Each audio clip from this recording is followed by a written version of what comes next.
আপনারা অনেকেই অনেক রকমভাবে এই শীতকালে পিঠা বানিয়ে থাকবেন। একবার এই রকমভাবে কলাই ডালের সিদ্ধ পিঠা বানিয়ে দেখুন, আশা করি আপনাদের খুবই ভালো লাগবে।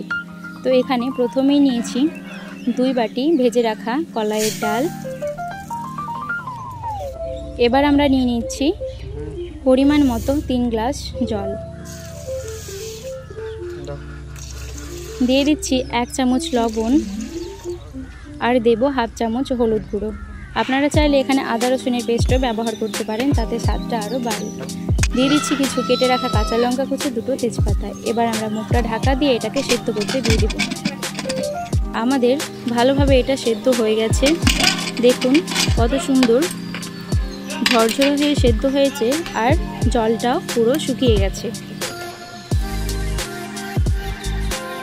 এবার আমরা গ্যাসে একটি তাওয়া বসিয়ে কয়েকটা দিয়ে দিয়েছি শুকনো লঙ্কা, দিয়েছি 3টে মুখ ফাটানো এলাচ আর 2টো দারচিনি। এগুলোকে আমরা ভালো মতো ভেজে নিচ্ছি। এগুলো আমাদের প্রায় ভাজা হয়ে গেল। এবার আমরা এটাকে নামিয়ে রেখে দেব। দিয়ে দিচ্ছি কিছু গোটা জিরে, এটাকেও নাড়াচাড়া করে আমরা ভালো মতো ভেজে নেব। এগুলো আমাদের ভাজা হয়ে গেল, এটাকে আমরা নামিয়ে রেখে দিচ্ছি। এবার কড়াইয়ে দিয়ে দিচ্ছি সরিষার তেল।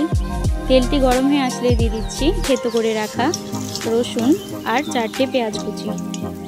পেঁয়াজগুলি দিয়ে ভালোভাবে নাড়াচাড়া করে এগুলোকে ভেজে নিচ্ছি। আমাদের পেঁয়াজগুলি ভাজা হয়ে গেল। এবার আমরা যে কলাইটা সিদ্ধ করে রেখেছিলাম সেটাকে এখানে ঢেলে দেব। এবার ভালোভাবে নাড়াচাড়া করে মিশিয়ে নিচ্ছি। আমরা যে লঙ্কাগুলো ভেজে রেখেছিলাম সেগুলো এখানে গুঁড়ো করে নিয়েছি আর এখানে দিয়েছি 1 চামচ লবণ। আপনারা লবণটা স্বাদ মতো ব্যবহার করবেন।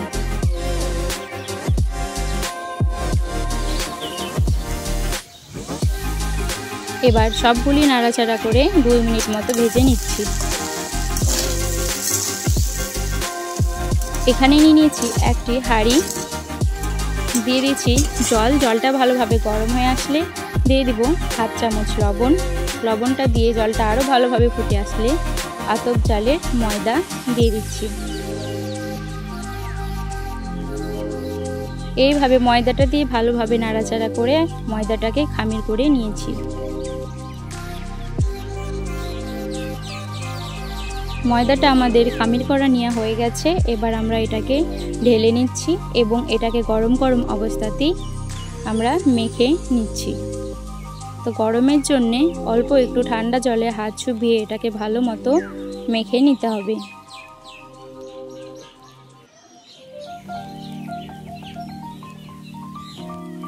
তো এটাকে ভালো মতো মেখে নিয়ে আমাদের একটা ডো বানানো হয়ে গেল।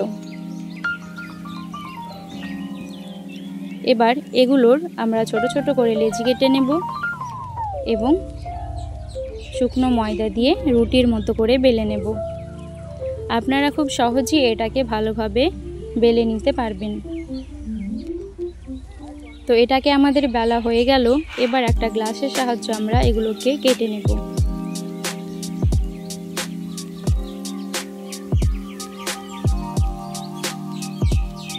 তো এভাবেই আমাদের সবগুলো কেটে নেওয়া হয়ে গেল। এবার আমরা যে কলাইয়ের পুরটা বানিয়েছিলাম সেটা 1 চামচ এতে দিয়ে দিব।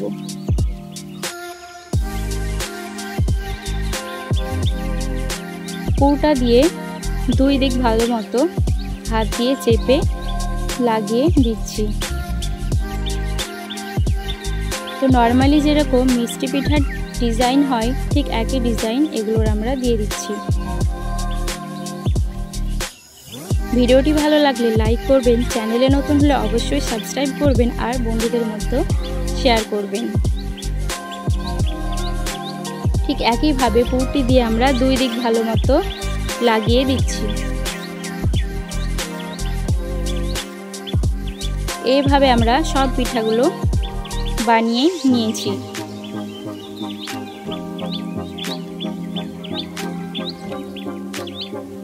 এবার আমরা এই পিঠাগুলোকে ভাপ দিয়ে নেব।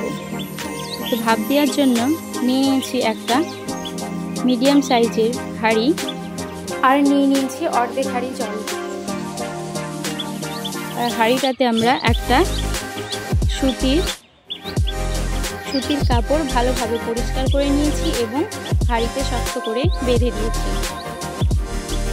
এবার আমরা একটি একটি করে সব পিঠাগুলোকে দিয়ে দেব।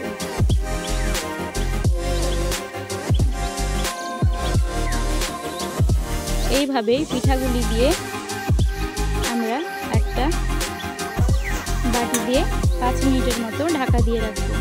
তো 5 মিনিট হয়ে গেল। এবার আমরা পিঠাগুলিকে একটি একটি করে উল্টে দেব।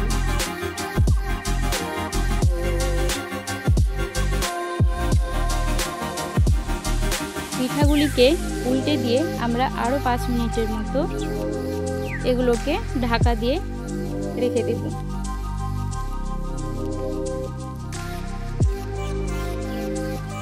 পাঁচ মিনিট হয়ে গেল। এবার আমাদের পিঠাগুলো প্রায় তৈরি হয়ে এসছে। এবার এগুলোকে তুলে নিচ্ছি।